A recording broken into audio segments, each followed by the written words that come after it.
আসসালামু আলাইকুম। Loss stock বিডিতে আপনাদেরকে স্বাগত।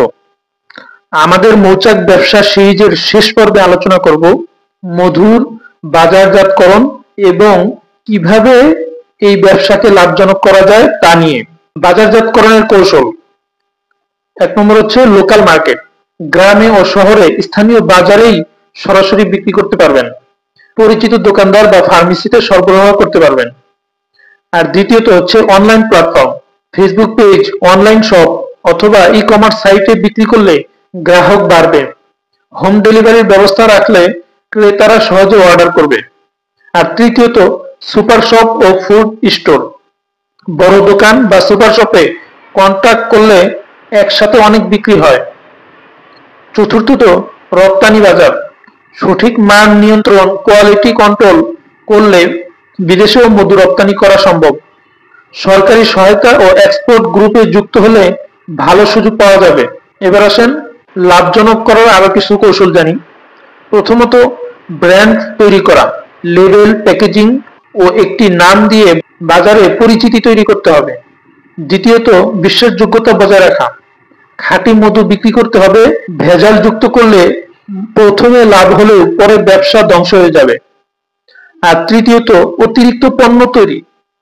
শুধু মধু বিক্রি করলে চলবে না, মধু ছাড়াও মৌমাছির মোম দিয়ে মোমবাতি, লিপ বাম, সৌন্দর্য পণ্য তৈরি করা যায়। এগুলো থেকেও আলাদা আয় করা সম্ভব। চতুর্থ গ্রাহক ধরে রাখা। নিয়মিত ক্রেতাদের বিশেষ ছাড় অথবা অফার দিলে তারা দীর্ঘমেয়াদে যুক্ত থাকবে। এবার আসেন আমরা জানি আনুমানিক লাভ। এর থেকে কি ধরনের লাভ হতে পারে। একটি মৌচাক থেকে বছরে ঘরে 10 থেকে 12 কেজি মধু পাওয়া যায়।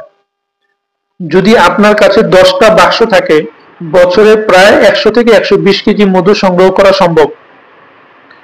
আপনি যদি কেজি প্রতি 600 থেকে 800 টাকাও বিক্রি করেন, তাহলে এর থেকে ভালো পরিমাণ লাভ করা সম্ভব। এটি সর্বনিম্ন প্রাইস, এর থেকে অনেক বেশি অনেকে বিক্রি করে থাকেন।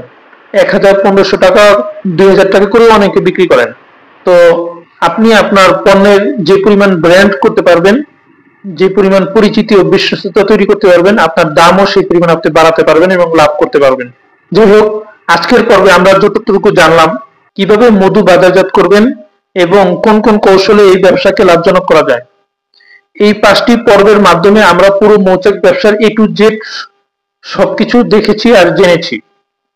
আশা করি এই সিরিজ আপনাদের কাজে লাগবে। ভবিষ্যতে আমরা আরো নতুন নতুন ব্যবসার সমস্যা সমাধান নিয়ে হাজির হব। অতএব সে পর্যন্ত আমাদের সাথেই থাকুন, আমাদের চ্যানেলটি সাবস্ক্রাইব করে। ধন্যবাদ সবাইকে।